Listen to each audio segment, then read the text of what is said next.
Well, it worked. Well, if you want me in the bedroom here, you guitar junkie. You're very agitated. Aggravated? Agitated. Guitar junkie. I'm mad as hell. I ain't gonna take it anymore. Nah, maybe I'll get to that later. Maybe I could play and get out of my funk. So, yeah, my Chauvel,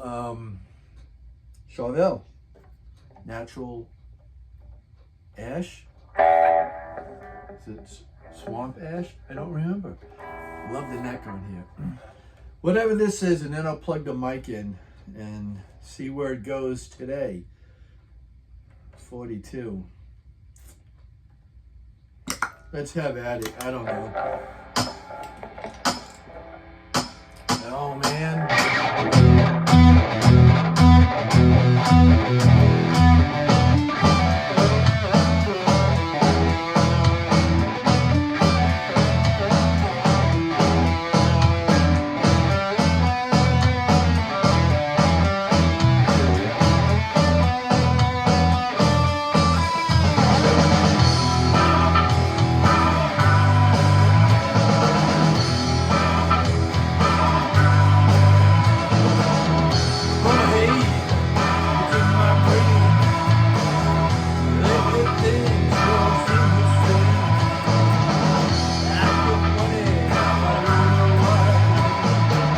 Excuse me while I kiss this guy. Hey, it's all around. Don't know if I'm up or down. I'm happy. What is that girl? Put a spell on me.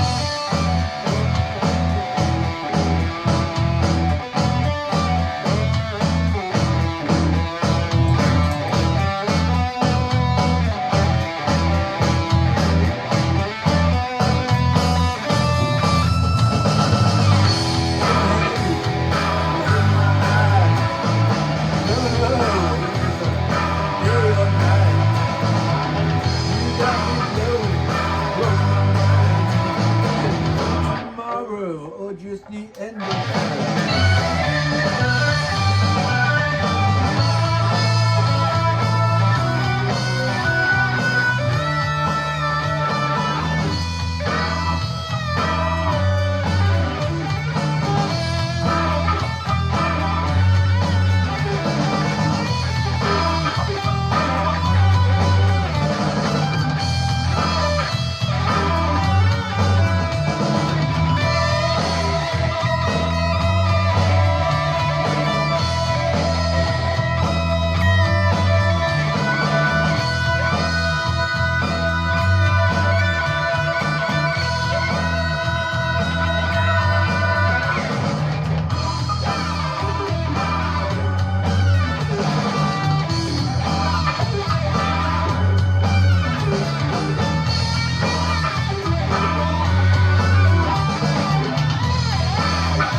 yeah.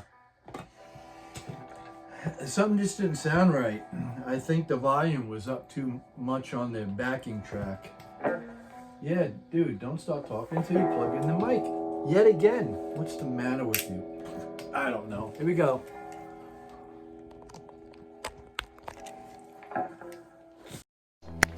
right, I think we are up and running.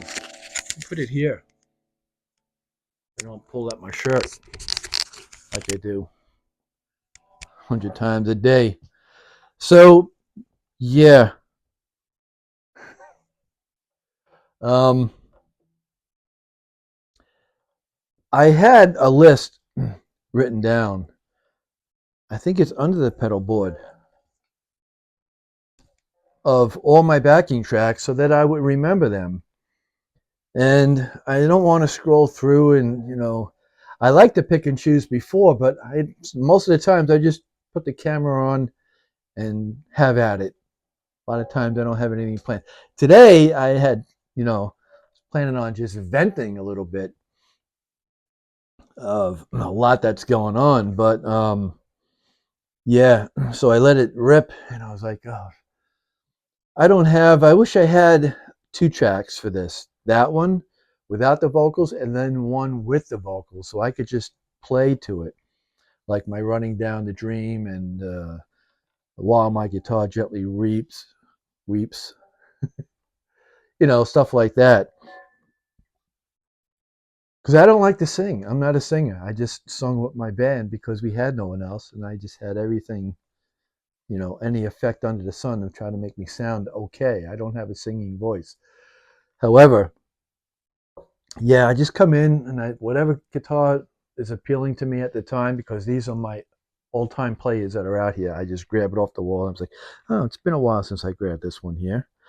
I call this my Lusso guitar because Mike Lusso, the guy that had a guitar shop in Miller Place called Lusso's Guitars, he had Walmart guitars that he used to get and have them airbrushed and put them together special for the Long Island musicians, guys that had CDs and stuff like that, super shredders. He's a super shredder. And then he started getting into computer work and was letting the store fold at her wayside. He's a guy that taught me how to restring a Floyd Rose guitar and set the whole thing up. Then he started working for the Ferrari dealership on Long Island, and that was it. Last time I ran into him was at Guitar Center in Comac. We were friends like twice on Facebook, and then again he just unfriended me. Maybe, I don't know, maybe my point of view is different from his. The way the world is. I don't know. I believe it was before 2016 that it happened for the second time. Who knows? But yeah, my one of my real good friends I've known for a long time.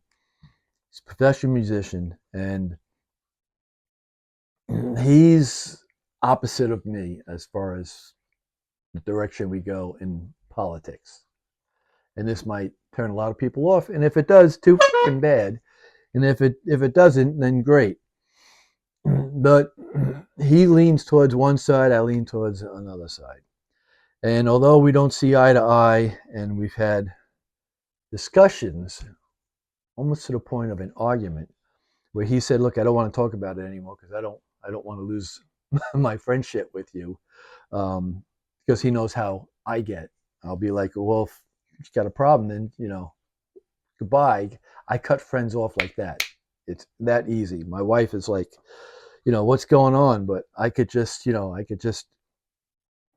shut it off like a switch. So yeah, we would be going on, and I was saying, luckily this past weekend, nothing happened with protests and riots in certain states. You had again L.A. and different other states that had situations, but luckily our governor here, Governor DeSantis in Florida, put the word out and said, look, if anyone's threatened by anyone blocking their vehicle or getting in front of their car and trying to, hurt them or pound on their vehicle, they have the right to run them the over. Run them down, go, and that's on them, which is the way it should be. especially when people are trying to get somewhere. And for God forbid you have a vehicle, an ambulance 5 cars down that's trying to come up and trying to get through with someone, to take them to the hospital, and you got people blocking the road. So yeah, he put that out, and then sheriffs around the area around here was saying, yeah, if you want to get in front of someone's car and start pounding on their car and try to break their glass and pull them out, you will get run over. If you, if we tell you if you're being violent and we tell you to stop and you don't stop and you try to flee, you will go to jail tired. If you try to spit or harm one of our officers, you will go to the hospital and then go to jail. And if you try to harm one of our officers with a brick, a rock, or any kind of deadly violence, you will be graveyard dead, and we would tell your families, where to pick up your remains. And I was like, that's the way it should be. Awesome. So yeah, we're different in that respect, but we were both complaining about musicians, and I had I was irked about the gym this morning. Going to the gym, school is out, and there's so many kids out of school going to the gym, and they get on the machines. And they sit. I didn't get the time here. They sit on their fucking phones on the machine for like 20 minutes, and then let me do a couple of okay, and then back on their phone again. Annoys the crap right out of me. Stay home anyway. You're a twig. You got a pot belly. Coming to the gym for like an hour and spending 40 minutes on your phone isn't going to do you a world of shit. Go to freak home. So I was irked about that, but then I go on YouTube at lunchtime and I'm looking at videos, people that we spoke about. My buddy, knows some of these people. So again, I'll leave his particular name out. But something was brought up about Robin Ford. I had a video on with Robin Ford playing a concert, and my wife is like, "Who's that ugly guy?" Because we were saying a lot of these old musicians with the long hair, they look like old women, ugly old women. And we were saying about Robin Ford, and if you're a Robin Ford fan, I am a Robin Ford fan, but I could still, just like I could say about myself what problems I have about myself, I could still, I'm going to complain about someone else. I'm like, yeah, the guy is what, in the 70s? And, like, when do you grow up and say, just get rid of the hair? It's stringy, it's thin. You look like an old, ugly old lady with your skinny jeans on and your high heel boots, boots that come up to past your ankles with heels on them. And I'm like, and like, I want to listen to this guy. And then my wife sees him and says, like, what's with this guy? What is he? What, he looks strange. What's going on with him? Excuse me. So yeah, it's one of those things. And he's like, because he knows Robin Ford. He's like, yeah, I agree with you. I said, I know you're familiar with the guy. I don't, I'm just letting it rip. I says, when did these guys don't they look at themselves? Don't they have someone say to them, look, music is all not only about playing, but it's all about visual. So they'll say, hey, let's get rid of the skinny jeans that, come down and they're tight to your body. Let's get rid of the high heel boots, maybe do a hair trim and, get your teeth fixed or something. So, yeah, it was, we were going on with him, and then we were going on with people using the processes, like what I complain about all the time. I can't even, like a fractal. And I see a lot of great guitar players now using these, and it drives me up a wall because, you know, everything sounds pristine going through one of those modulated, simulated effect pedals. And he hates it too. He'll use a couple of pedals on the board, and that's about it. But he goes through a tube amp. He would never use one of those. And I'm scrolling through, and I told him, I says, yeah, I was watching Rick Betos, I think it is, his, I subscribe to him, his interviews. And he has Tony McAlpine on, a guy that I've looked up to for a long time. I've got his CDs, I've got him on video, and a great keyboardist. He could play anything on the piano by memory, classical and whatnot, and amazing on the guitar. I was surprised when he was like playing backup for Steve Vai, because I think, in my opinion, he's a much better player. More technical, doesn't repeat himself a lot. So, yeah, he's going on saying that he doesn't believe in those modulated boards. He believes in a tube amp. He says he wants to hear the tube amp. He wants to have a certain sound. He wants to hear how it's playing, the guitar, the pickups, through a tube amp, and not through, a modulated pedal board like a Fractal or whatever other brands they have. That makes everything sound good. He says, I want to hear the pickups, the guitar, and the amp. I don't want to hear something where you can plug it into anything, even a PA system, and it's going to sound good. And I see a lot of the up and coming great musicians now, great guitar players, always use it, and you could hear it right away. I'm like, that's not going through a tube amp. That's not going through an amp. That's not going through a pedal into an amp. That's going through a modulated soundboard, or whatever the hell you want to call it, to make something. My buddy knows exactly what they're called. I can't remember it at the time. And I'm like, yeah, that frustrates the snot right out of me. So we were going on and on about people that we know, people that we, how they play, how they act, how they look, what's going on. He said the same thing about Satriani, because, you know, he's like, yeah, yeah, he's a good player, but his best album was Surfing with the Alien. He says that's about it. And the same thing, he's like, yeah, he says, I don't know. He's seen him. You know, he's been in this. He's been where Joe is playing live, and he's watched him and Steve I don't know how many times he watched them play live, and he said the same thing. He says they Vi plays super loud, and they repeat a lot of their stuff in a lot of their albums. And he says the same thing with Joe. He's like, he comes out with these big furry arms, and hits a note, and now he's got a Sustainiac on his guitar, so it'll just keep on going until the battery dies out, and just you know. And I watch compilation. What is it? Um, they'll take a couple of fusion players, and they'll put them together, like five people or more, and they'll do a video of each one doing, like, either playing to a same song or playing different music, but playing their stuff, and they all look like they're in pain. One guy looks like he's getting having a toothache. Another guy looks like he stepped on a a tack or something. The other ones are like, and my buddy, he brought it up because he started playing like that once they saw Joel Walsh, which I believe started it all with his and playing.